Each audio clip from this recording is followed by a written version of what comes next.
Muy bien, compañeras y compañeros, amigas y amigos. Estamos ahora en un nuevo programa, el 150, si no me equivoco, de Populares y Soberanas, en la nueva edición 2025. Estamos junto a Verónica Molina, que ahora se pone Verónica San Miguel. Está muy territorial la compañera, ¿eh? Verónica San Miguel, pero suena bien, ¿eh? Suena bien. Suena medio mexicano, ¿ah? Medio mexicano, así, pero en fin.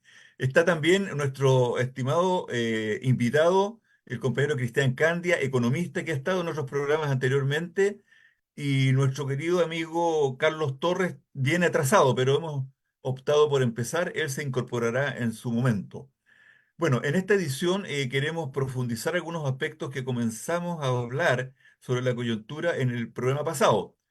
Para nosotros era muy importante invitar a un economista para que nos diera algunas luces sobre algunos temas que empezaron a salir, pero sobre ese particular yo le voy a ceder la palabra a Verónica para que introduzca a nuestro invitado y a Cristian Candia, obviamente, darle la posibilidad de que lo explotemos acá con preguntas, dudas, etcétera. Cristian, te puedes, digamos, abrir el micrófono, que estás muteado. ¿Ya? Ya, Verónica, Bueno, toda tuya la introducción. bien. Saludamos a quienes nos acompañan hoy y quienes verán después el programa que queda en YouTube. Eh, Quiero solamente al comenzar el programa decir que hoy, como movimientos sociales, fuimos invitados a un acto de la Embajada Palestina en que ellos conmemoran el 76 aniversario del NAPCA. NAPCA se traduce en español como la catástrofe, cuando en 1948 los palestinos fueron expulsados de Israel y acorralado a la Franja de Gaza.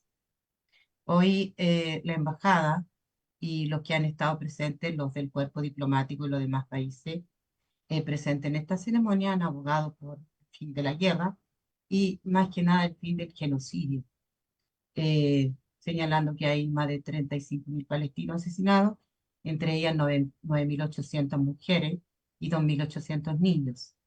Eh, Ellos han señalado con fuerza que NAFTA sigue, la catástrofe sigue, y han abogado porque todos los países exijan el fin del genocidio y la ocupación israelí sobre la Franja de Gaza, que pasa por reconocer el Estado palestino como un Estado. Y han agradecido la, la postura que ha tomado Noruega, Irlanda y otros países, España, que han reconocido al Estado palestino como un Estado. Entonces, decir que estamos en la fuerza esperando la paz. Nosotros desde Chile se ha hecho lo que se ha realizado y ellos están muy agradecidos, pero también se espera que la comunidad internacional reaccione frente al genocidio porque la masacre continúa. Eso para decirle en el inicio de este programa que hemos acompañado a los palestinos en esta conmemoración del NAFTA y decirles que hoy nos encontramos en este programa 2024, sí, pues Eduardito se adelantó un año, dijo 2025, Oye, estaba pensando en las elecciones 2024. presidenciales. Y pero es que todos queremos que este año pase rápido, pues. Eh, Hemos invitado a Cristian Candia, el economista, tuvo mucho tiempo colaborando en el Le Monde Diplomatique, es también profesor. Y lo hemos invitado principalmente porque desde estos programas últimos hemos hablado más bien de la coyuntura política. Me ha hablado de lo que está sucediendo con las fuerzas políticas, con el gobierno, y queríamos echar una mirada junto para que ustedes tuvieran elemento de análisis al tema económico, qué está pasando en la economía de este país. Eh, ¿Qué significa este problema que tiene la reforma de pensiones estancada? La reforma tributaria estancada también, todo está estancado. Ya sabemos todos cómo ocurrió el desenlace final, que parecía que era crónica de una situación anunciada, lo que ocurrió finalmente con las ISAPRES, en que nos metieron la mano al bolsillo para salvar a las ISAPRES. Ciertamente sí tuvimos en consideración el tema, que lo comentamos en programas pasados, que para este gobierno y en general para el Ministerio de Salud era muy difícil caminar a otra solución, como lo presentaban ellos, en el sentido que el 73% de la lista de espera la estaba cubriendo la ISAPRE. Entonces era como, iba a significar para miles de familias que están en la ISAPRE, dijeron ellos, una catástrofe. Entonces, entre todos pagamos la catástrofe, no metieron la mano en el bolsillo y con el alza por ley que van a sufrir los planes, entonces vamos a pagar nuestra propia devolución. Pero, en general, lo que queremos hablar es cómo se ve el panorama económico, el crecimiento y cómo estas reformas que espera el gobierno impulsar, aunque se ve muy difícil, pudieran caminar de la mano con el optimismo económico que tiene el gobierno respecto a lo que está pasando con la economía de este país. Entonces, para eso, como les dije, ya vino Carlito, ya está con nosotros, y para eso hemos invitado a muy colaborador y muy inteligente y muy didáctico en sus explicaciones a Cristian. Así que le dejo a Cristian la palabra. Muchas gracias. Hola, buenas noches. Le agradezco mucho la invitación a este programa, a conversar temas que son relevantes para la sociedad. Y entiendo que la pregunta inicial tiene que ver con la lógica del crecimiento económico de la economía chilena y los pronósticos del próximo año, de este año y del siguiente, ¿no?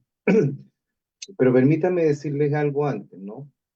Conceptualmente, el crecimiento económico se mide con un indicador y cuando uno selecciona un indicador, también hay una posición ideológica respecto a ese indicador.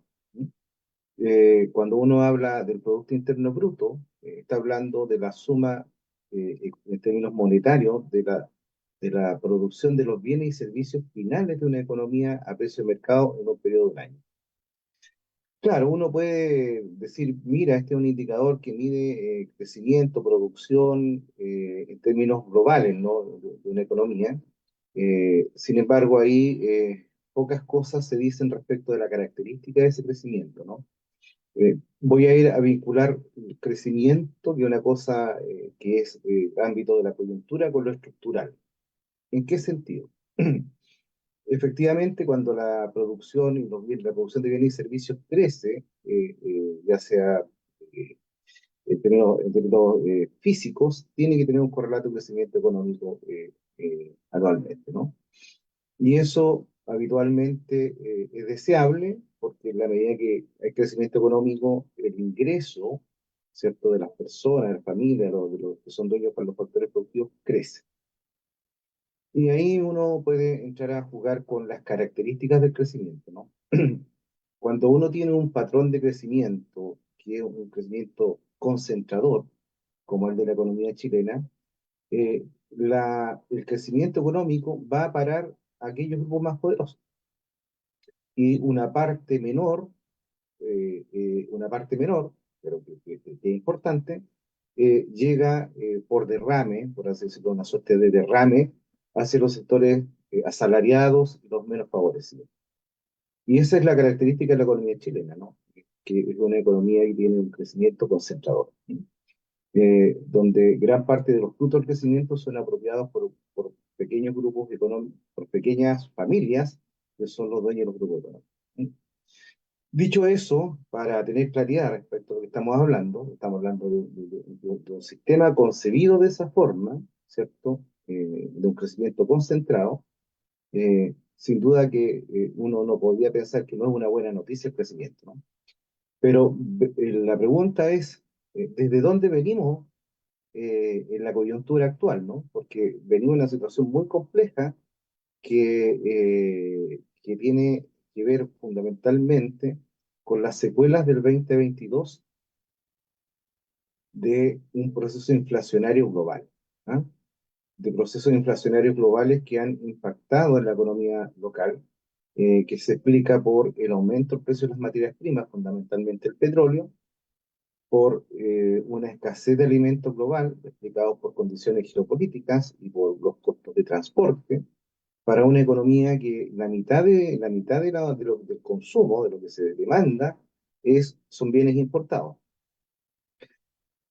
Además, venimos de una situación donde la política económica americana, es decir, la tasa de interés de Estados Unidos, que es la tasa de interés dominante, ha estado por sobre la tasa de interés nacional. ¿Qué significa eso? Que los flujos de capital financiero migran desde la economía local hacia los grandes centros financieros, ¿no? y eso hace que el valor de la divisa, el dólar en este caso, se encarezca. Entonces venimos de una situación de inflación acumulada, que fue la política de shock, de estabilización, que se aplicó post pandemia, eh, eh, y que tiene que ver justamente con el aumento de tasas del Banco Central durante un gran periodo de tiempo, que empezó en este año a bajar esa tasa de interés, y al empezar a bajar esa tasa de interés genera un cierto abaratamiento del dinero, y por lo tanto dinamiza cierto nivel de inversión, cierto nivel de consumo, que empieza a acelerar un poco la economía. Pero simultáneamente también tenemos un año 2023 de estabilización, con presupuesto fiscal bien restringido, que también tratando de contribuir a una reducción de la inflación. ¿Sí? Eh, por lo tanto, las consecuencias fueron un año 2023 relativamente plano, creciendo 0,2% del Producto Interno Bruto, orientado fundamentalmente a la estabilización. Cuando hablo de estabilización, estoy hablando de controlar la inflación. ¿Sí? Y controlar la inflación desde la perspectiva de un ajuste de los mercados internos, pero teniendo presente que gran parte de esta inflación también depende de lo que ocurre en el resto del mundo, una inflación importada. Entonces, en ese escenario, lo que se ha logrado es la estabilización, y, por otro lado, lo otro que ha ocurrido ha sido un fuerte incremento de la inversión extranjera. Y ese fuerte incremento de la inversión extranjera también dinamiza algunos mercados, y particularmente la inversión extranjera se destina a lo que el modelo chileno tiene, que es un sector primario exportador, ¿no? Con lo cual uno tiene que vincular la coyuntura con la estructura. O sea, en el fondo lo que estamos asistiendo es a una recuperación sin cambio de patrón de acumulación, sino que más bien haciendo más de lo mismo, ¿no? Con tasas de crecimiento esperadas de 2,7 para finales de este año y 2,5 para el año subsiguiente, de acuerdo a los pronósticos oficiales, que finalmente los pronósticos siempre son esos, son pronósticos. Eh, pero que uno puede pensarlo de una suerte de cierta recuperación económica en el ciclo, eh, que, no, que efectivamente puede empezar a impactar en el empleo. Las tasas de desempleo pueden empezar a reducirse, y empezar a una suerte de normalización económica, sin cambiar, y esto es importante, sin cambiar en lo fundamental el patrón de crecimiento, que es un crecimiento concentrador. ¿Sí? Y eso es muy importante tenerlo presente, porque en eso se nos van a ir prácticamente el periodo de gobierno completo de Boric, ¿no? En la estabilización.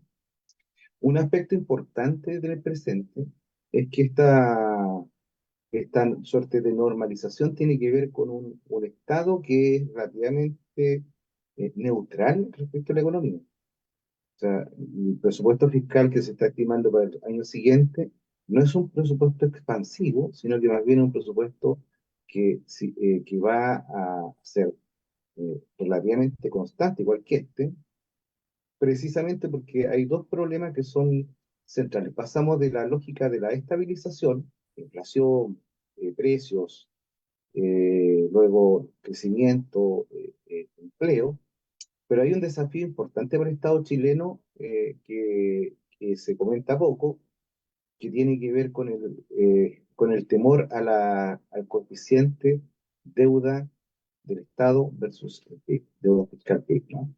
Que está en un nivel del 47 o 48%, depende de cómo se mire, y cuyo objetivo es llegar a un 40%. Vencen el próximo año más o menos entre 10.000 o 12.000 millones de dólares en bonos de deuda externa, y el siguiente, no sé si son 8.000 o 10.000, a los cuales el gobierno tiene que enfrentar, ya sea refinanciando la deuda o bien pagando deuda. Con lo cual uno puede encontrar que en el ámbito fiscal no vamos a tener un espacio de amplitud del crecimiento del gasto fiscal, y por lo tanto todo el esfuerzo va a radicar en el ámbito privado. Y ahí donde hay un punto que es bien importante tener presente, es que en el ámbito privado, la dinámica privada de la inversión ha estado más bien del lado de la mano extranjera, más que de los inversionistas locales. Y en esta lógica de inversionistas locales, estamos hablando de las grandes familias, las grandes empresas, los grandes inversores, hacen como una suerte de pulso político frente a un gobierno que no es de su agrado. Y pueden frenar o detener el volumen de inversión, esperando de esa forma dar una señal al gobierno para que genere políticas con que ellos llaman políticas de procrecimiento. O sea, en el fondo, más garantías para las empresas en torno de políticas fiscales, políticas tributarias, u otro tipo de certezas como las que hemos visto, ¿no? Certezas que da el sector político al mundo empresarial, favoreciéndolo con decisiones de políticas públicas. Entonces, si uno ve el problema en términos económicos, así, sin cambiar la estructura, está en un sector empresarial nacional que es está bastante rezagado respecto de lo que normalmente haría un hombre de negocios, ¿no?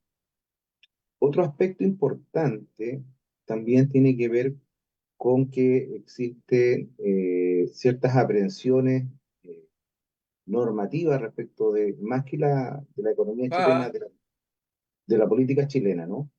Que son capitales que se licúan y van a buscar rentabilidad fuera de Chile y jugando en contra del peso local, ¿no? Y eso también afecta el valor de la moneda, ¿no? El mundo especulativo juega mucho en contra de monedas, en este caso, dada la situación de no resuelta, yo creo que una situación no resuelta de la institucionalidad en el futuro, es que hay apuestas contra el peso chileno.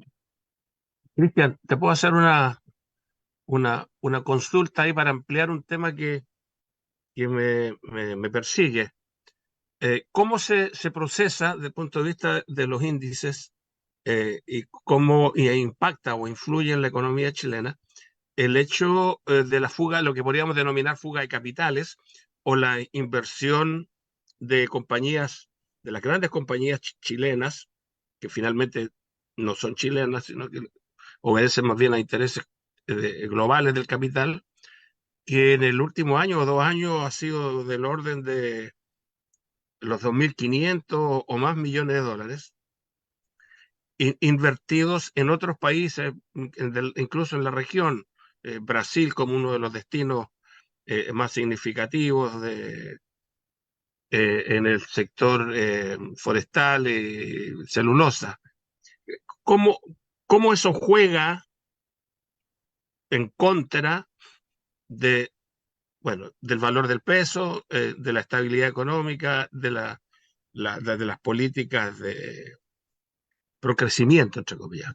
¿Cómo se mezcla eso? Eso no, me gustaría si lo puedes tocar. Mira, en el caso de la industria forestal, siempre hay que tener presente que la industria forestal en Chile crece a partir del decreto ley 701, que es un mecanismo de subsidio que permitió financiar la industria forestal por largo tiempo. Uno tiene que pensar que la maduración de los bosques es un periodo de entre 15 a 25 años, sobre los cuales estas empresas reciben, o recibían y reciben un subsidio equivalente a 3/4 partes del valor de un árbol. Por lo tanto, es una industria que fue muy protegida durante mucho tiempo, pero y eso ha permitido una alta concentración de la industria forestal, sobre todo la industria celulosa.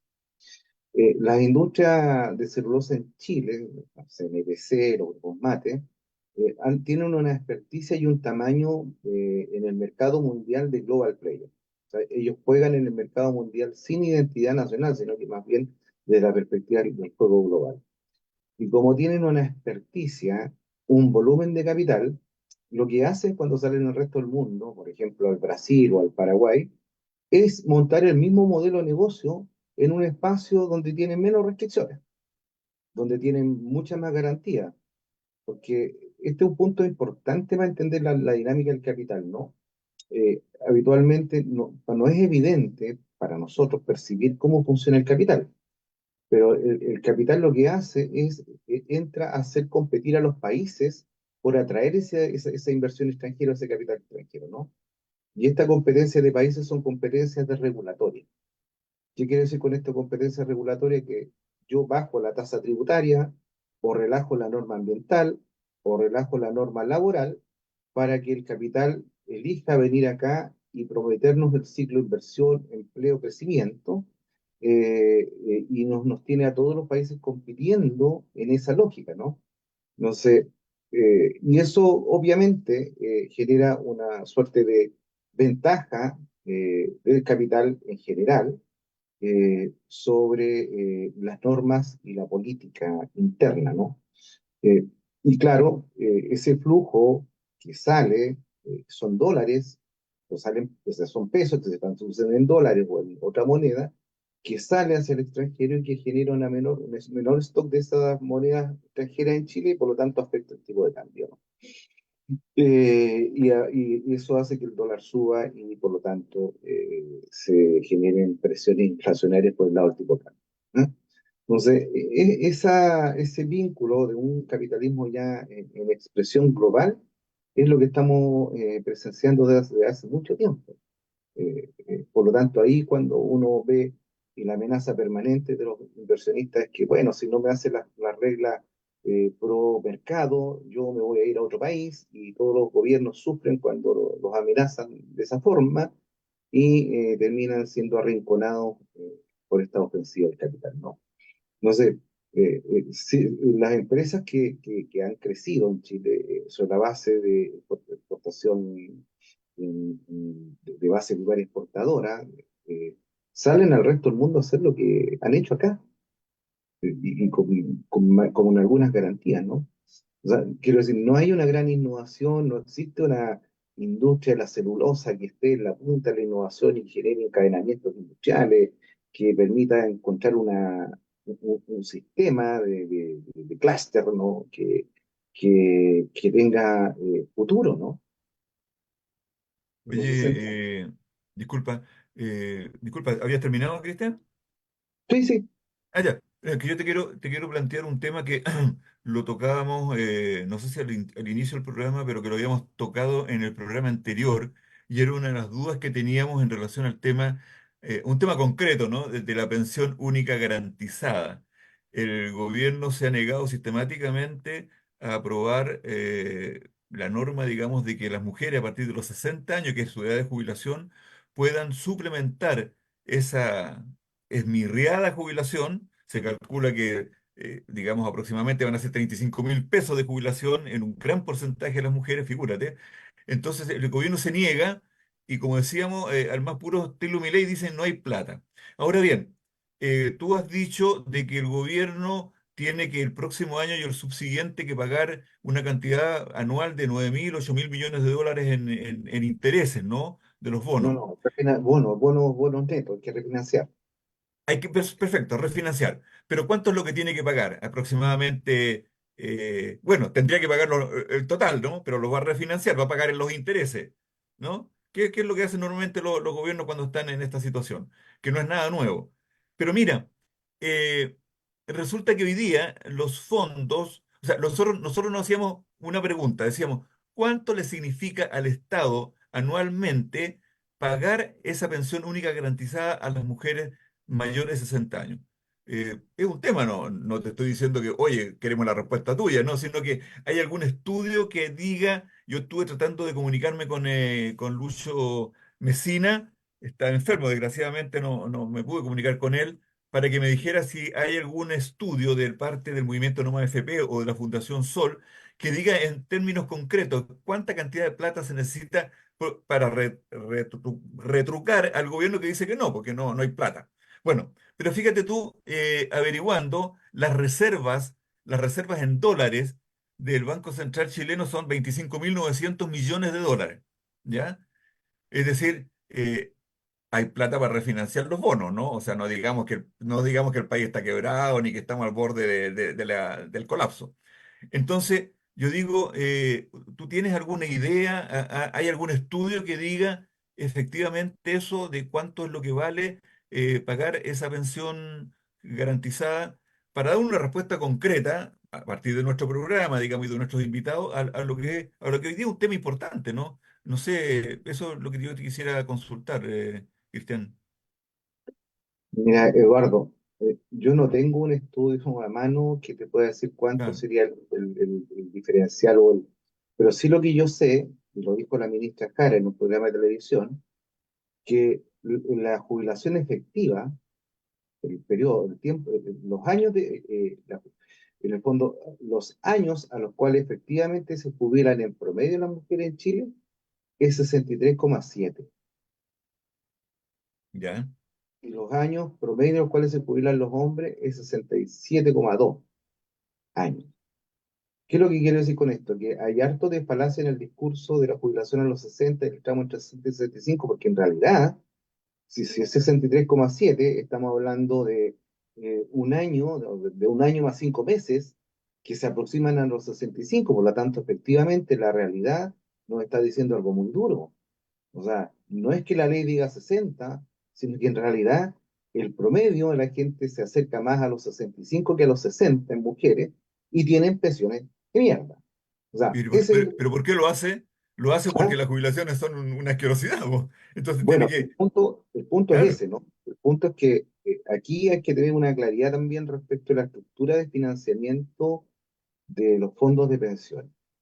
Mire, los fondos de pensiones, voy a tirar así algo como bien esquemático, no la Mm. cifra concreta, pero una proporción importante del fondo de pensiones compran deuda pública, financian bonos del Estado. O sea, el Estado se Ajá. financia en más o menos como un tercio con los fondos de pensión de los trabajadores y paga tasas que son muy bajas.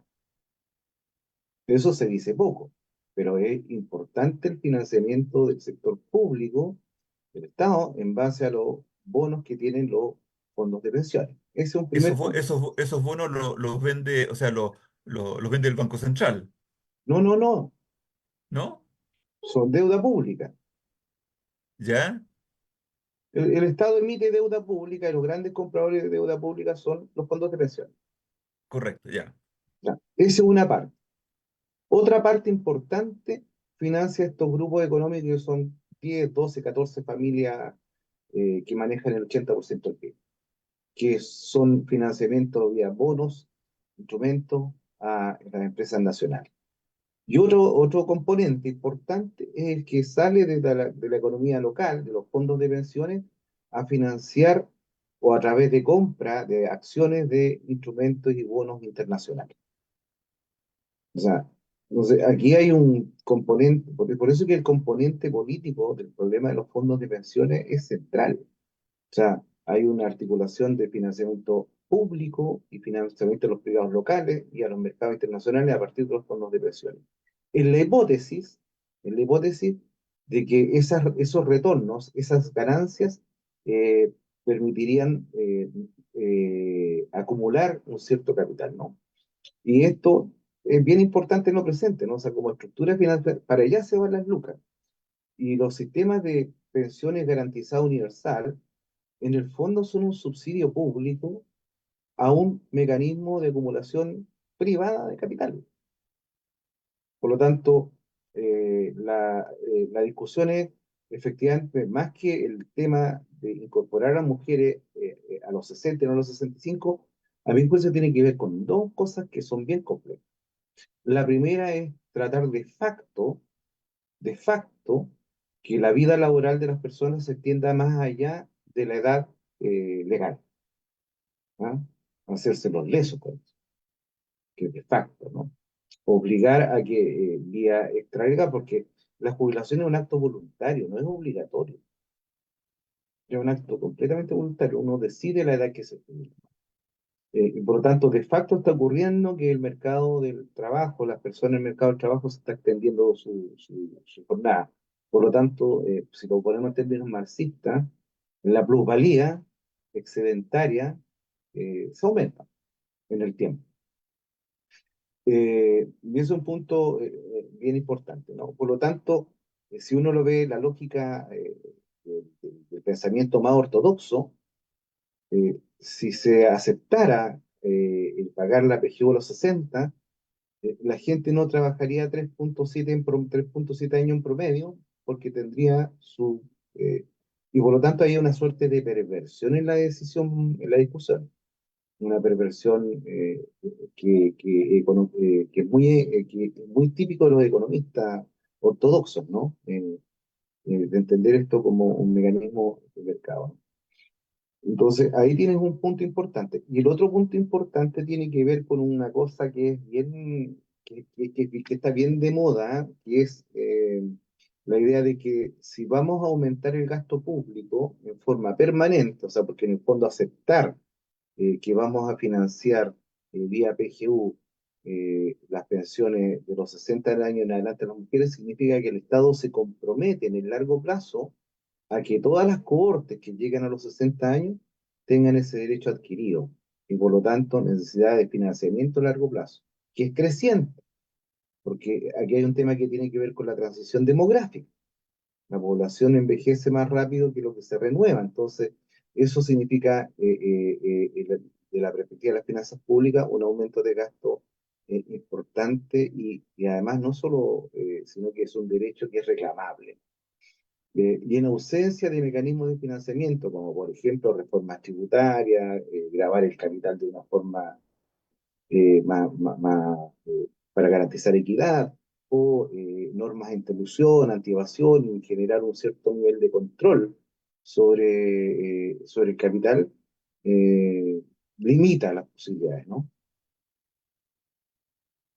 Sí, yo quería tocar ese tema a propósito de lo que tú estás diciendo. Uno de los cortapisas y la oposición mayor de la derecha que representa a estos grupos económicos de estar en contra de la reforma tributaria, especialmente en lo que se refiere a gravar el capital, a mecanismos para parar la evasión, la ilusión. Ellos siempre dicen que presenten primero una agenda pro crecimiento real y que presenten también un mejoramiento de la gestión que hace las platas fiscales. O sea, tú estás siendo ineficiente, no estás haciendo las cosas bien, por eso no te podemos premiar esa reforma tributaria, porque en la práctica premiarte significa que tú estás haciendo las cosas bien, pero para la derecha económica en este país, los gobiernos, cuando piden un aumento del gasto fiscal, es que no están haciendo las cosas bien, no están actuando con una ciencia, con una eficacia. Entonces, es en este sentido que está en peligro la reforma tributaria. Realmente nosotros cuando hablamos de que hay que gravar el capital, la ganancia, el impuesto a los super ricos, y se opone con mucha fuerza a la derecha diciendo, ya, pero preséntame primero una agenda pro crecimiento. Una agenda también, no lo dicen con la palabra porque es perverso decirlo así, pero desregulatoria. Es decir, lo que ellos llaman tener certeza, certeza de inversión, certeza jurídica para poder realizar inversión. Entonces, en este sentido, nosotros lo hemos dicho en los programas, o sea, en vez de caminar a una economía más sustentable, caminamos cada vez más al peligro de seguir desregulando ambientalmente este país y por esa vía piensa la derecha que podría ser más eficaz el Estado, o sea, dar más certeza jurídica y de regulación. ¿Cómo ves tú si se va a aprobar esta reforma tributaria? ¿Qué va a pasar finalmente? Porque se chutea, finalmente no hay acuerdo y la derecha siempre dice al gobierno que no va a haber reforma en el sentido de lo que el gobierno quiere. ¿Cómo lo ves tú eso? Mira, la, eh, voy a hacer dos cosas. Una, el gobierno no tiene mayoría parlamentaria. O sea, y esto es bien importante porque en los sistemas como el chileno, el Parlamento colegisla con el Ejecutivo y esa colegislación es bien relevante a la hora de la discusión de los proyectos, ¿no? Recuérdense ustedes que hay una advertencia desde la derecha, desde el día uno, hacia este gobierno que iban a atrofiar el gobierno, se le iba a negar la sal y el agua, ¿no? Y han presionado pidiendo cabezas de ministro, han presionado de distintos niveles, para hacer cortapisa respecto de una reforma tributaria. Ahora, uno podría pensar que finalmente, si hay un acuerdo, un pacto fiscal o lo que se llama, va a ser bastante mínimo respecto a la expectativa que inicialmente planteó en el programa del gobierno, ¿no? Eh, y bueno, pero yo quiero reflexionar más allá de eso. En general, aquí a la sociedad se le ha inoculado bajo diversas formas, incluyendo una cierta parte de la izquierda y de algunos grupos de izquierda, que el Estado es un demonio y que los impuestos son un robo. ¿Sí? Eh, y que los impuestos son un robo porque el día que el Estado se le ocurre, sube los impuestos y por tanto nos mete la mano al bolsillo. Que es una reflexión bien básica y bien precaria, porque en realidad uno tiene que entender que en el mundo de la economía, y esto yo siempre eso lo explico a mis estudiantes, en el mundo de la economía, si uno ve el mundo de los bienes, existen bienes que son bienes comunes de la naturaleza, sobre lo cual todos podemos disfrutar y que no tienen propiedad en principio. Y luego tenemos bienes que son bienes privados, que se producen privadamente para un mercado privado y son bienes que habitualmente son rivales y excluyentes. Lo que yo compro en el mercado no lo compra otro y por tanto competimos en el mercado como consumidores para comprar la primera Coca-Cola que llegó al negocio. En cambio, existen unos bienes que son los bienes civilizatorios. ¿Y cuáles son esos bienes civilizatorios? Los bienes públicos. Esos bienes donde todos disfrutamos de ellos y que necesitamos de ellos porque sin ellos no podríamos convivir como sociedad, que nos permite no rivalizar. Una plaza pública, la seguridad ciudadana, la seguridad exterior, la administración de justicia. Esos bienes son bienes públicos. Y esos bienes nosotros no los pagamos desde nuestros bolsillos, sino que se pagan desde la perspectiva de la recaudación pública, porque son bienes públicos. Por lo tanto, los impuestos son un precio civilizatorio. O sea, sin esos bienes nosotros no podríamos vivir como civilización. Y al ser un precio civilizatorio, tenemos que estar dispuestos a aceptar un cierto precio, en el fondo una cierta tasa de impuestos, que nos garantice esos bienes. Salud, educación, vivienda, si nos tomáramos como este país es muy raro, está muy corrido a la derecha, tenemos esta cosa de que en los bienes públicos tradicionales está metido lo privado, ¿no? Entonces, nosotros tenemos que entender que el impuesto es un precio civilizatorio, ¿ah? Y que en la medida que tenemos garantía de que estos impuestos se paguen, vamos a tener acceso a más y mejores bienes públicos. Digo esto porque la carga tributaria de Chile es la carga más baja de todos los países en los cuales nosotros estamos inscritos como club, que es ese famoso club de los países OECD, ¿no? Y son los países más desarrollados, y por lo tanto, esta discusión es una discusión ideológica y es donde efectivamente hemos perdido la batalla. Hemos perdido la batalla en el sentido de que tendemos a entender la economía solamente como la economía de los bienes privados y no la economía de los bienes públicos, que son aquellos bienes que necesitamos financiar. Mejor salud pública, mejor educación pública, solo es posible financiar con impuestos. Oye, Entonces, en la Cristian, medida... ¿Mm? sí, disculpa una interrupción antes que se me vaya, disculpa que te interrumpa, pero cuando tú hablas del financiamiento de los bienes públicos, según yo tengo entendido, esos bienes públicos mayoritariamente, creo que en un 54% se financia con el impuesto al valor agregado. O sea, nosotros estamos, digamos, la gran masa de los chilenos somos y sobre todo los que menos ingresos tienen son los que pagan proporcionalmente, por eso es un impuesto regresivo, que pagan más impuestos. Y el impuesto a la renta es más o menos del 35%. Entonces, los bienes públicos, ¿no? Lo estamos financiando nosotros. O sea, los sectores, digamos, de menos ingresos, por así decirlo. No sé si es Efectivamente, cierto. ¿Ah? efectivamente. Ya, Ese es claro. un punto. Por eso cuando hablamos de un crecimiento concentrador, es porque efectivamente quienes más ganan, menos pagan impuestos. Y ahí hay un efecto concentrador y se genera un problema de injusticia tributaria, porque los impuestos directos, los impuestos al consumo, son los que más contribuyen al financiamiento público. Sin embargo, los impuestos a las ganancias proporcionalmente contribuyen menos al financiamiento de los bienes públicos. Y esa es una de las características de una sociedad que tiene un crecimiento concentrado, ¿no? Que no pagamos lo mismo por los bienes públicos.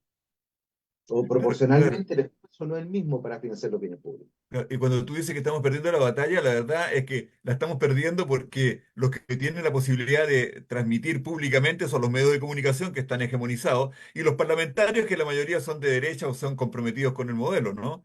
Entonces, por eso que estamos perdiendo la batalla, ¿no? No es porque no tengamos el argumento, por así decirlo. ¿Ah? No sé si comparte eso tú. No lo comparto. A ver, cuéntame. Porque yo tengo la impresión de que hay mucha ignorancia, sobre todo en el mundo parlamentario. O sea, Sí, me voy a ir al tema del salvataje de la ISAPRES, por ejemplo. correcto. Ya. O sea, eso demuestra el bajo nivel de comprensión de los fenómenos económicos del mundo político, que entras a jugar el juego de la amenaza de los poderosos. Y lo que es más grave, se le miente a la ciudadanía. Y eso es un tema que es bien brutal y se manipula, ¿no? Entonces, a eso me refiero, ¿no? Y me refiero también al ataque a lo público, ¿no? Todo la izquierda posmoderna, que es individualista, que ataca al Estado, pero se están parando en un mundo que no conocen, porque no es lo mismo ser posmoderno en Francia que la realidad latinoamericana, ¿no? En relación con lo público y el Estado, ¿no? En ese sentido, quiero decir, y por otro lado, desde la perspectiva de la enseñanza de la economía, de la perspectiva crítica, de entender la crítica de la economía política, es algo que se ha ido perdiendo en la universidad. Se está reducido a una técnica maximizadora donde se usa mucha matemática, que es útil, que es importante, no puede hacer economía en el aire, pero sin las implicancias filosóficas y teóricas que hay detrás de un arco mucho más pluralista de pensamiento económico. Entonces, en ese sentido, donde yo digo que estamos perdiendo la batalla, ya. No solo comunicacional, sino que también tiene que ver con el sustrato más de subjetividad, de construcción de sujeto en el ámbito académico. A eso me refería, ¿no? Eh, eh, pero dile, yo estoy. Carlos, ¿estás muy concentrado? ¿Tienes alguna pregunta, opinión? Sí, eh, yo trato de entender, o más que entender, o menos que entender, eh, dirimir la afirmación tuya y la de Cristian. Yo entiendo que en términos generales, o sea, cuando Cristian dice que estamos perdiendo la batalla o que la hemos perdido, es porque la hemos perdido en términos ideológicos y culturales en sus aspectos fundamentales hasta ahora. Y claro, el argumento de que no tenemos los medios de comunicación y todo, pero bueno, pero esto no se perdió de un día para otro. Esto es un proceso de repliegue de las ideas de izquierda en relación al funcionamiento político del sistema, al rol de la política, al rol de las propuestas, y al ser emplazados por el capital en relación al rol del Estado, la izquierda en general no ha tenido política. Y es más, yo diría que en algunos aspectos la izquierda, definida en términos muy amplios y muy sueltos, se fue quedando con el discurso neoliberal de que el Estado lo hacía mal, que el Estado era incapaz, de que el Estado gastaba más de lo que recibía, que la burocracia, que el apitutamiento, que el Estado se transformaba en una bolsa de empleo de los partidos una vez que ganaban elecciones y muchas cosas más, ¿no? Y ante todos esos argumentos de la derecha neoliberal, la izquierda se fue quedando sin narrativa, la izquierda en general, y se fue quedando, por supuesto que esa es una batalla que empezó durante la dictadura, pero una vez que llegaron los gobiernos de la Concertación, sectores de izquierda que estaban en la Concertación, porque en un periodo hubo izquierda en la Concertación, ¿no? Quienes creyeron que haciendo entrismo en el PS o en el PPD podían influir, ¿no? Desde adentro, hasta que, bueno, algunos se fueron yendo. Este no es un palo para nadie en específico, no es nada más que cosas que ocurrieron en este proceso por convicción en algunos casos. Pero esa batalla, yo no diría que está perdida, pero la estamos perdiendo porque al caerse el paradigma del socialismo, se cayeron muchas cosas. Y una de las que se cayó fue el rol del Estado. Incluso el rol del Estado empresario, es decir, el rol del Estado en la economía. Y la derecha ganó ese debate con el concurso de los sectores de lo que podríamos denominar la centroizquierda o socialismo democrático y otros afines. Ese es un debate que no parte con la ausencia o la disminución de los medios de comunicación alternativos al pensamiento oficial, sino que yo diría que está más relacionado con la pérdida de la construcción de una alternativa al sistema. Y allí, al caer las últimas hojas del socialismo real, con todos los problemas, con todas las distorsiones que puede haber tenido, la izquierda en general, toda la izquierda, me refiero a la izquierda pensando en el Partido Comunista, el Partido Socialista, el MIR, los grupos menores, se fueron quedando sin alternativas, sin propuestas, sin debatir. Se fue agotando el pensamiento crítico en la economía, en la política, en la sociología.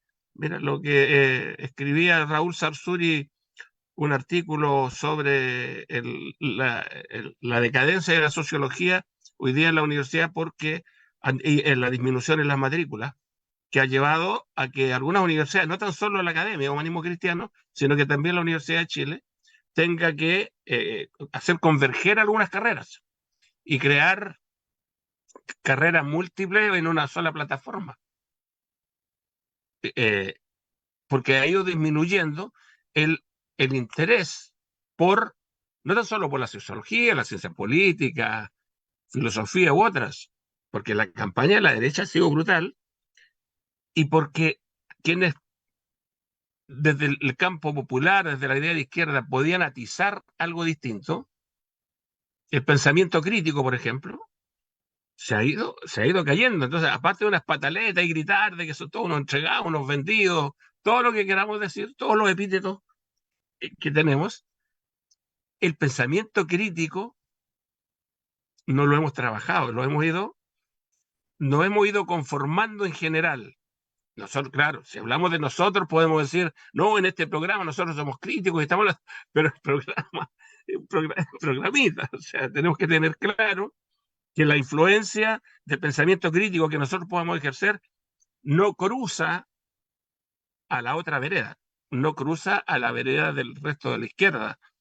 Y los grupos minoritarios de izquierda que están fuera del sistema parlamentario y que tratan denodadamente por entrar.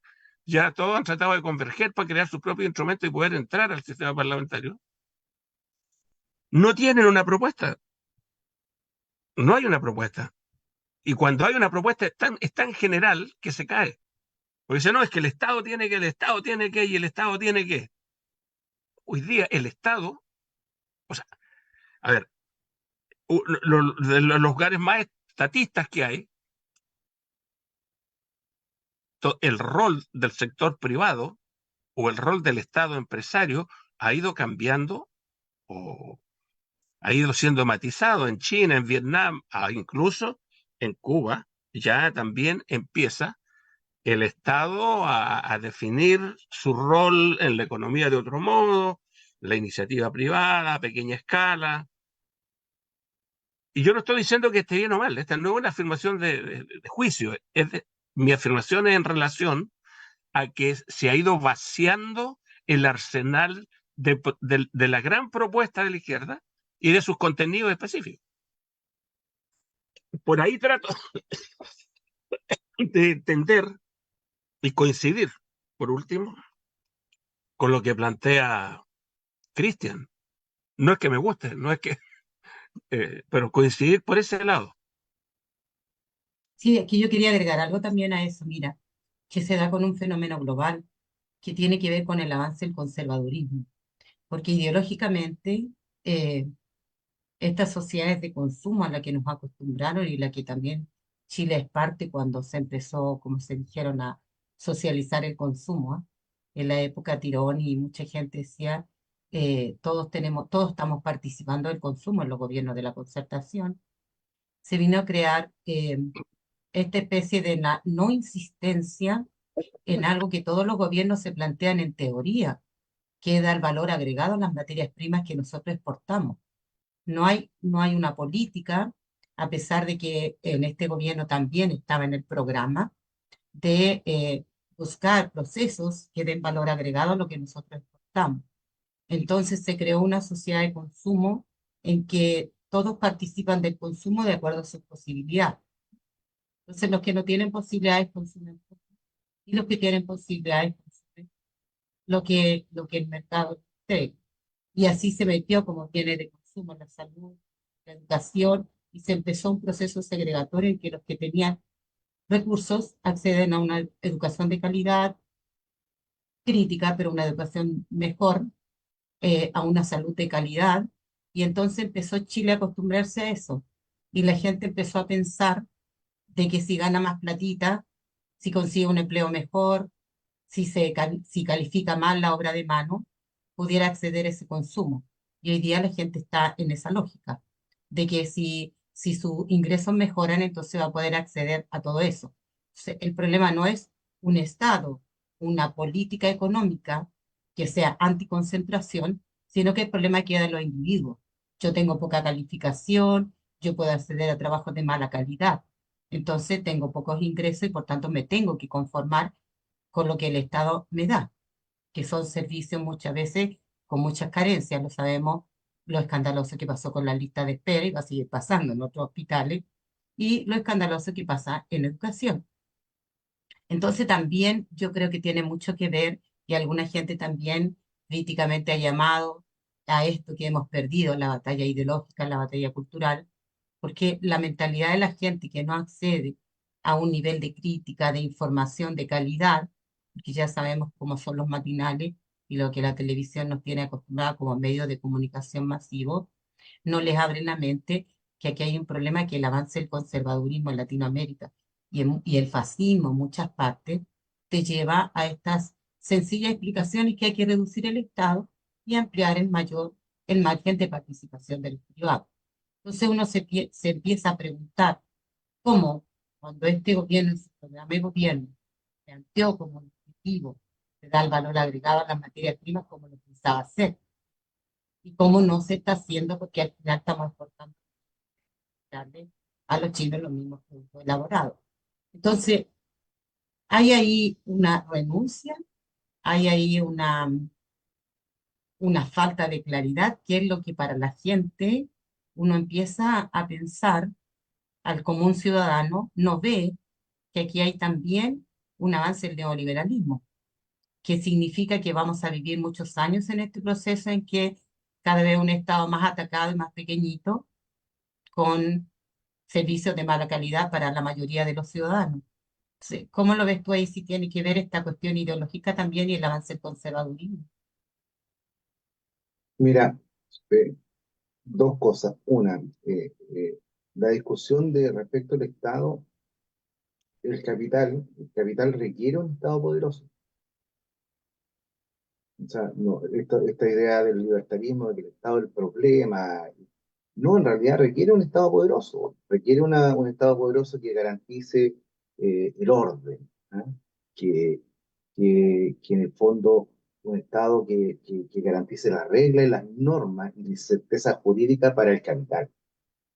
Por lo tanto, eso es bien falacioso decir que el Estado pequeño, que el Estado en realidad es mínimo y pequeño para garantizar los derechos sociales, pero es tremendamente poderoso para garantizar los intereses de los poderosos. Voy a ir a un ejemplo súper duro, ¿ah?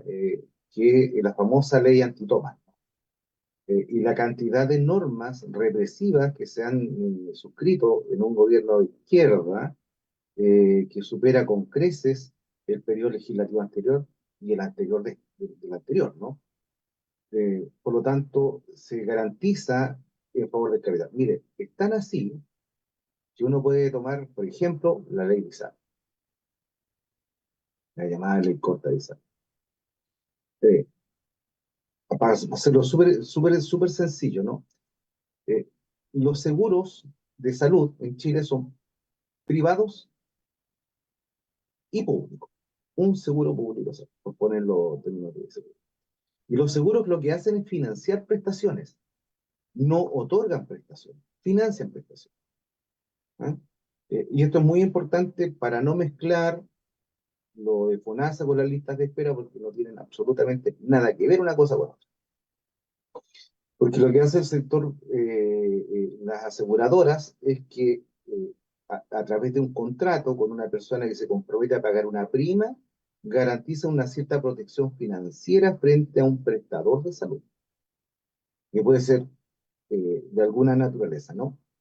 Ese es un punto súper importante porque tenemos en una pata la persona que puede elegir su seguro privado, si puede pagarlo, o uno público, que es el 7%, por ley, ¿no? Luego, a partir de ese aseguramiento, puede ir a un prestador privado, por la libre elección en FONASA, o al sistema público institucional, que es en el caso FONASA, el sistema público.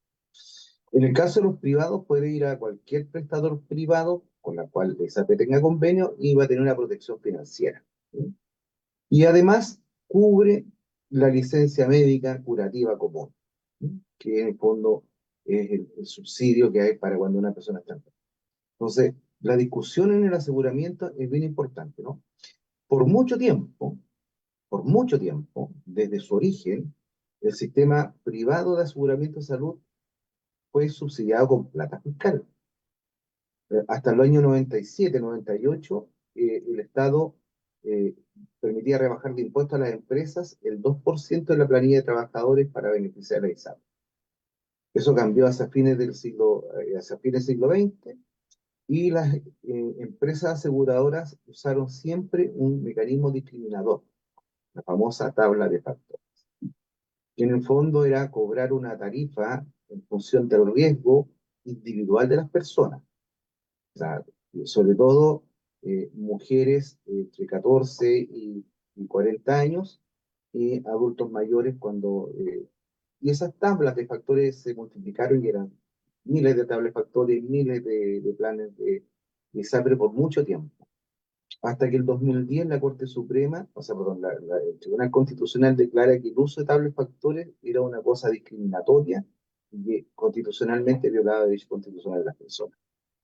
Del 2010, que el Tribunal Constitucional, o sea, el tribunal máximo de la República, con ese dictamen nunca se adecuó, o sea, los reguladores, todos los superintendentes de salud, todos los ministros de salud desde el 2010 en adelante, se hicieron los lesos frente a la aplicación de ese dictamen.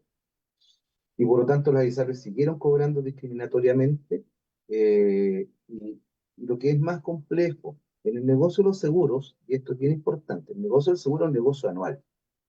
O sea, las aseguradoras cobran anualmente, pagan anualmente y el saldo lo retiran como utilidades. O sea, así de simple. O sea, no es como una panadería que yo tengo que pro- comprar el horno, mantener el horno, reinvertir en el horno y mantener el negocio para adelante. O como una forestal donde debo hacer más. No, estos son negocios anuales. ¿Sí?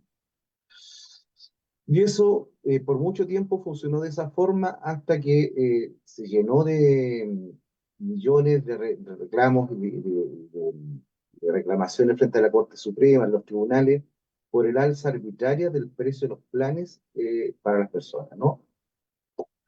Hasta que el año 2022 la Corte Suprema hace un dictamen de carácter general diciendo que las aseguradoras privadas debían pagar y devolver todo aquel cobro indebido sobre la base de tabla de factores discriminatorias, asumiendo una tabla única de factores definida por la Superintendencia de Salud.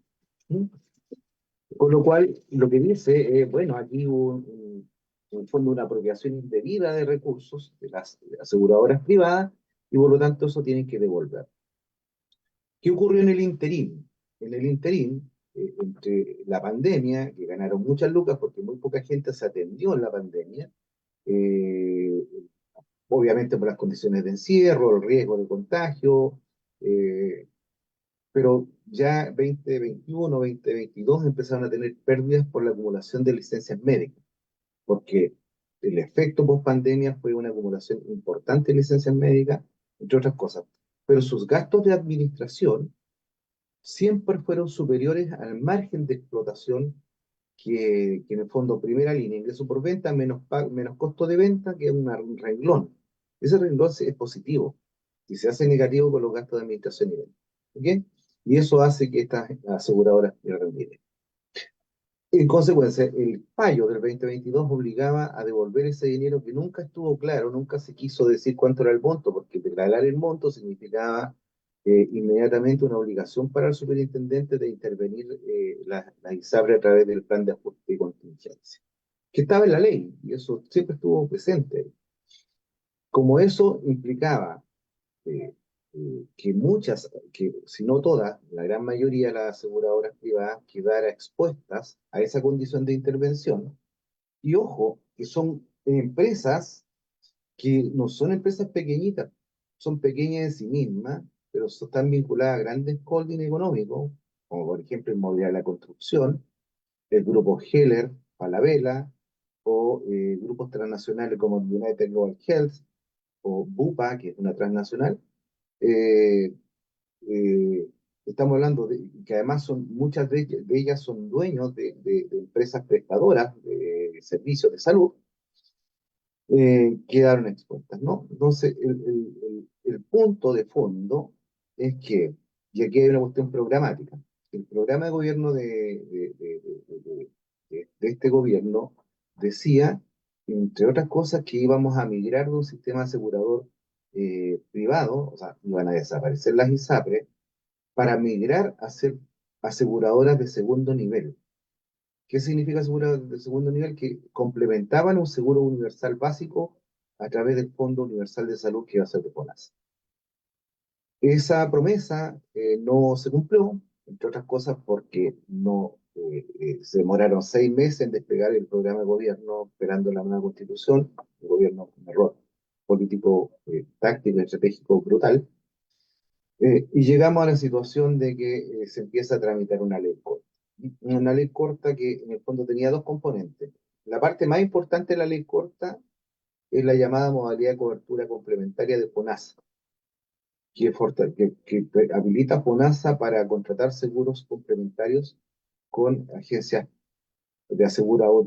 con seguros privados para eh, llegar a una protección financiera similar a las que en promedio tenían las ISAP.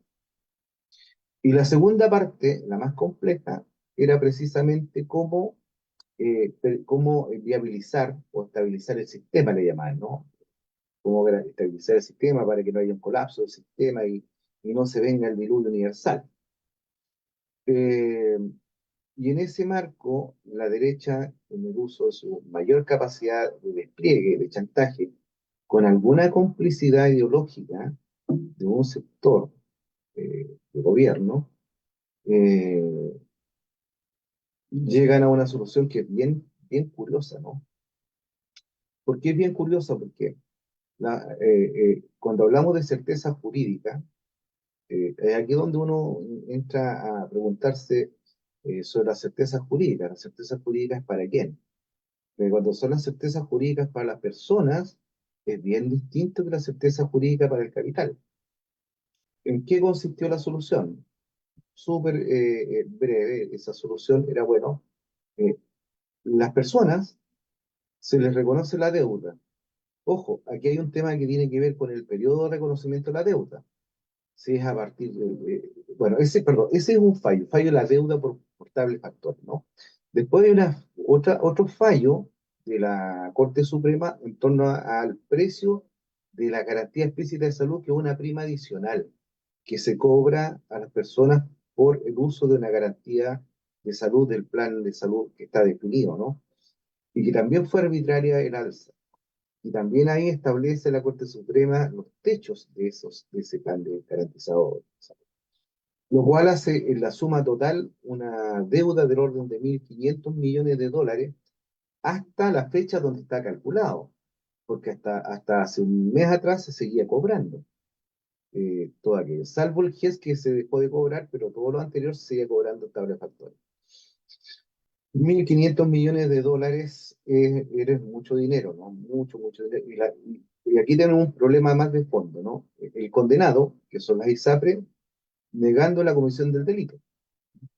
Ellos lo hicieron muy bien, no han transgredido la norma y se hicieron muchos artilugios que al final lo que termina finalmente aprobándose una ley con el acuerdo de la derecha, del Frente Amplio, y salvo honrosas excepciones parlamentarias que o votaron en contra o se abstuvieron, acordaron que lo siguiente: 13 años de horizonte para la devolución de la deuda, con algunos años menores para los adultos mayores. Pero inmediatamente en la regla se estableció algo que es muy grave, que las empresas, la plata que debían hoy día, dado que tenían 13 años para pagarla, la podían pagar pasado mañana a una tasa que es la tasa máxima convencional, la tasa de interés máxima convencional. Esto que estoy diciendo no es inocuo, porque la tasa de interés máxima convencional es una tasa penalizadora. Cuando uno le debe a una empresa y no le paga en el tiempo, la empresa me puede a mí cobrar no la tasa de interés pactada originalmente, sino que la tasa máxima convencional, que es como el 50% de la tasa corriente. O sea, si yo tengo una deuda y era el 5%, la tasa máxima es 7,5%. Y estoy obligado a pagar. Pero se habilita a cobrar esa tasa máxima convencional al deudor. O sea, la empresa que a mí me debe plata puede aplicarme esa tasa y por lo tanto licuar parte de la deuda. O sea, si a mí me deben 100 hoy y me tienen que pagar 100 mañana, dado que tienen 13 años de plazo, ellos pueden calcular la tasa de interés en 13 años y decirme: ya, en realidad yo no te voy a pagar los 100 que te debía antes de ayer, sino que te voy a pagar 65. Porque como te los puedo pagar en 13 años, te los voy a pagar pasado mañana y te voy a pagar 65. Eso es muy grave.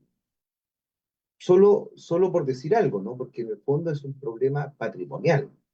O sea, por una ley me está licuando la deuda. Ese es un problema complejo y grave de la actual ley de ISAPRE. La segunda parte compleja y grave de esta ley es el hecho de que si yo tenía un plan por debajo del 7%, porque por alguna razón me fue bien en la vida, cuando contraté el plan ganaba 3 veces menos de lo que gano hoy día probablemente mi plan no es el 7% de mi ingreso, sino que una proporción bastante menor de planes que se cobran en web. Eh, por el hecho, solo por el hecho del imperio de la ley, en el futuro, para los mismos beneficios, voy a pagar el 7% y por lo tanto no puedo recuperar mis excedentes que se me generaba entre el descuento por planilla de mi empleador, lo que se le transfería al ISAPRE y lo que yo tenía derecho porque mi plan era más bajo. Eso también es un efecto expropiatorio, del ingreso de los trabajadores. Entonces, ahí tenemos otro elemento complejo de la ley, ¿no? Y Pero otro, Cristian, otro elemento, Cristian, termino, una termino, termino. consulta. Ya, dale. Y el tercer elemento que es complejo es que el indicador que se llama ICSA, indicador de los costos de la salud, que es un indicador compuesto donde están incorporados ahí Y se construyó este indicador precisamente para ponerle un techo al alza de los precios de los planes, donde se incorporaban los precios de la salud privada, más los precios de la modalidad libre elección de FONASA, como un elemento de techo para que los planes no crecieran al infinito. Por 3 años se saca la parte de FONASA, libre elección, para dejar un espacio mayor de ese indicador, el ICSA, ¿no? Y por 3 años se garantiza aquello, también permitiendo un alza final de los precios de los planes del 10%. Entonces, esos son los elementos esenciales del tema ISAPRE, ¿no? Querían hacer cosas peores, ¿no? Pero esto ya es eso. Adelante, Carlos.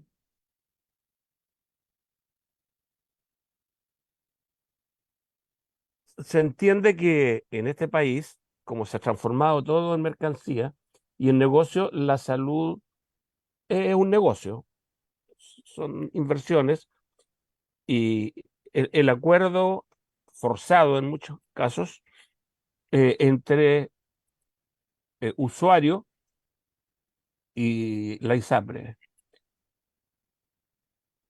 Aquí, entendiendo que este es un acuerdo que se denomina ley corta, ¿por qué tiene características de ley corta cuando en el tiempo logra sus resoluciones proyectarse a 13 años? Se supone que una ley es relativamente permanente y se proyecta en el tiempo sin desmedro que en el futuro se pueda modificar. Esa característica de ley corta implica o abre la posibilidad que como tal pueda ser emplazada, cuestionada, judicializada por una agrupación de usuarios o una entidad relacionada con estos temas relativos a las prestaciones de servicios de la ISAPRE. Porque como bien tú dices, aquí hay un escamoteo organizado, previsto, es decir, este es un robo como el tanto, ¿no? Del empresariado y del sector financiero, que están a la vista de la gente, tú lo explicas y hay una evidencia de que es un robo, que es un asalto. ¿Qué mecanismos tiene el ciudadano, la ciudadana, las personas para poder entrar a cuestionar esta, esta ley corta o los efectos de la ley corta? Mira, abuelo de pájaro no podría pensar lo siguiente. Aquí hay un derecho constitucional que es el derecho a la propiedad, que es bien complejo porque si uno se fija en la constitución que nos rige, por eso que es necesaria una reforma constitucional de todas maneras, es que el sacrosanto derecho a propiedad no funciona para el mismo lado para todas las personas. O sea, hay un tema que tiene que ver con el derecho a propiedad, ¿no?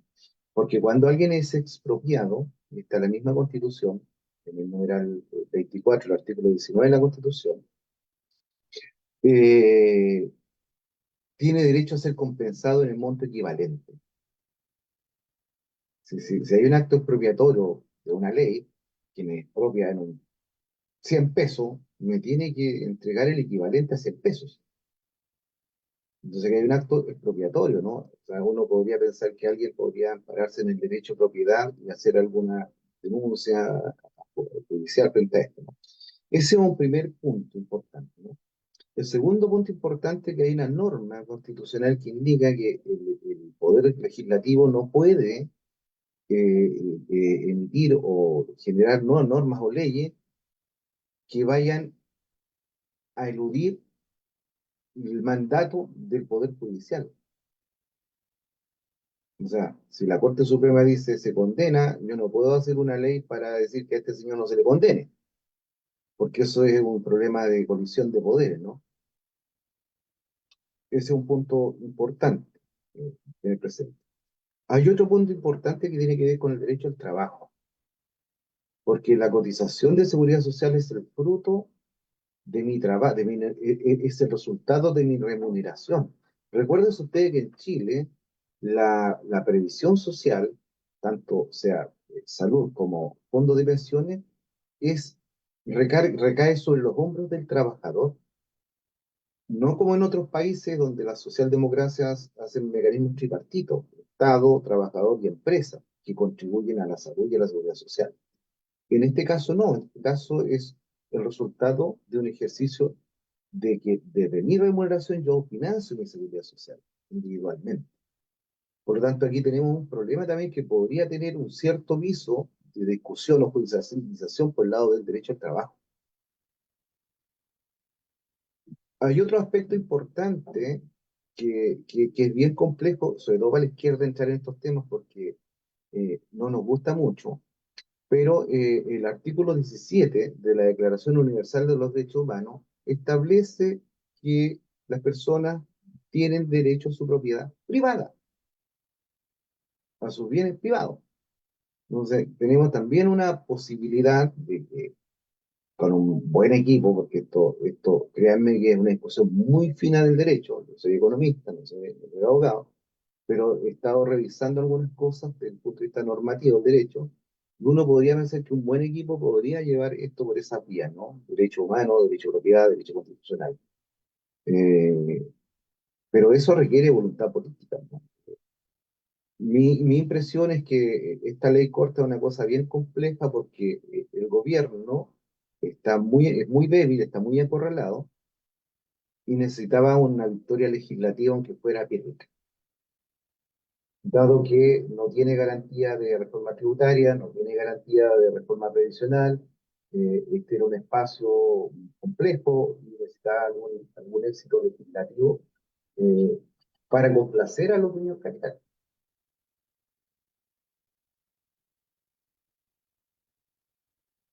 Eso. Bueno, oye, muy interesante los temas que hemos conversado. Se nos está pasando la hora, se nos pasó más de una hora y media. Eh, Así que queremos, eh, con mucho, digamos, definición, agradecerle a Cristian, dejarlo invitado, ¿ah? Porque quedaron temas como pendientes, el tema del Estado, el tema, bueno, hay una serie de temas, ¿no? Yo de repente tenía ganas de decirle, oye, Cristian, a ver, hagamos política ficción, te queremos nombrar en un gobierno ministro de Hacienda. ¿Cuáles serían las medidas? Claro, porque uno tiene también que llevar las cosas, aunque suene, claro, si uno le hubiera preguntado a Allende el año 52, señor Allende, oye, ahora usted es presidente, ¿qué es lo que haría? Yo nacionalizo el cobre. ¿Te fijas? Alguien podría decir, pero qué ridículo, ¿no? Pero él planteó una ley el año 52 junto con Elías Laferte para nacionalizar el cobre. Entonces no aparece tan ridícula la idea, ¿no? De hacer política ficción, ¿no? Porque claro, meterse en los temas concretos, ¿no? El tema del ISAPRE, bueno, ¿qué harías tú con el ISAPRE, etcétera, etcétera? Bueno, pero son temas que quedaron abiertos.